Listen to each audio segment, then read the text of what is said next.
তোমার মতো সুন্দর হ্যান্ডসাম একটা ছেলে আমার জীবনে আসবে।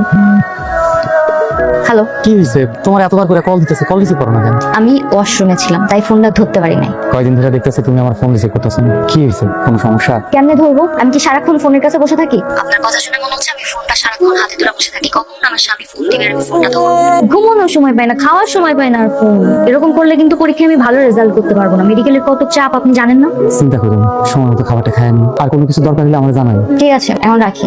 আচ্ছা, এই ঘরের কাম বাইরের কাম করতে তোমার কি কষ্ট হয় না? কষ্ট তো হয়, কিন্তু কি করার আছে? পায়টা যতদিন পড়ালেখা শেষ হয় নাই ততদিন তো কষ্ট করতেই হবে। ঘরের বউরে এত পড়াশোনা করানো ঠিক না। এখনো সময় আছে, ঘরের বউরে ঘরে ফিরাই আন। বলছি কি, তুই যখন উড়াল দিব তখন বুঝবা। কোথায় আছে না মাইসের ভালো কইতে নেই। কইস না কি হয়েছে তোমার? তখন থেকে মন খারাপ করে আছো? বিজনেসের জন্য 7 লক্ষ টাকা লাগবে। লোনের জন্য অ্যাপ্লাই করছিলাম কিন্তু রিজেক্ট করে দিয়েছে। আমি এতগুলো টাকা আমি কই পাবো? ভেবেছিলাম যে ব্যবসাটা একবার দাঁড় করিয়ে ফেলতে পারলে তোমাকে দিয়ে করে।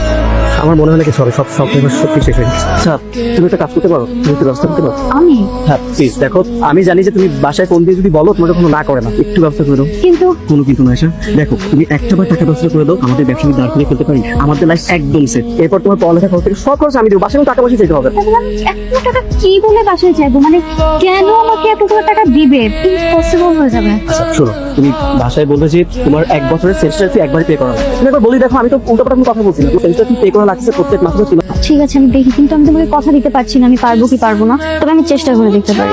ঠিক আছে, আমি জানি তুমি পারবে। তোমার টাকা পয়সার কোনো ব্যবস্থা হইলো? না রে, পুরো টাকার তো ব্যবস্থা করতে পারি নাই। 2 লাখ টাকার ব্যবস্থা হয়েছে। 2 লাখ টাকা? আরো তো 3 লাখ টাকা লাগবে। আমি আয়েশার কেমনে টাকা পাঠাবো? তোর বউরে পড়াইতে যায় তোর কাছে যা কিছু ছিল সবকিছু তো বেচা দিলি। এই বাড়িটা ছিল, এই বাড়িটাও বেচা দিলি। বন্ধু, তোরে আমি কত কইরা কইছিলাম বাদ দে এইসব, লাগবো না বউরে ডাক্তারি পড়ান, শুনলেই না। আমি আয়েশার টাকা দিচ্ছিলাম, সামনে হোক স্বপ্ন পূরণ করি। এর লাগে যদি জীবনটাও দেওয়া লাগে তাও দেব। হ্যাঁ, এখন ওইটাই বাকি আছে। দেখ তাহলে কোনোভাবে নিজের জীবনটা দেওয়া যায় নাকি। তোরে এই ব্যাপারে আর আমি কিচ্ছু কম না, তোর যা মন চায় তুই তাই কর। টাকাগুলো না দিতে না, আমি তো রেস্টুরেন্ট বিজনেস শুরুই করতে পারতাম। যাই হোক, 1 তারিখে আমার রেস্টুরেন্ট উদ্বোধন, তুমি কিন্তু চিফ গেস্ট হিসেবে থাকবে রেস্টুরেন্টে। জি অবশ্যই। আচ্ছা, দেরি হয়ে যাচ্ছে, তোমাকে দিয়ে আসতে চল। তুমি একটু দাঁড়াও, আমি আসছি। খুব চিন্তা হইতেছিল, ভাবলাম কোনো সমস্যা হয়েছে নাকি, এর লাগেই তোমার দেখতে এসেছি। এটা চিন্তা হওয়ার কি আছে? আমি তো সবসময় ফোনের কাছে থাকি না, আমার অনেক কাজ থাকে, পড়াশোনা থাকে না। সেটা তো নিজের চোখেই দেখলাম। আর আপনার আমি সেদিন কইলাম না যে আমি সবসময় ফোনের কাছে থাকি না? ফোন না ধরলে আপনি না বলে আমার এখানে চলে আসবেন? কি করতেছো আয়েশা? ঠিকই করতেছি। আপনি নিজের একটু দেখেন, আপনার সাথে কোনো দিক দিয়ে আমার যাই, তারপরেও আমি আপনার কাছে কৃতজ্ঞ যে আপনি আমার স্বপ্নটারে স্বপ্নের মতো করে দেখছেন। আমি সুযোগ পাইলে সব ঋণ আপনার শোধ করে দিব, কিন্তু যখন তখন এখানে আইসেন না প্লিজ।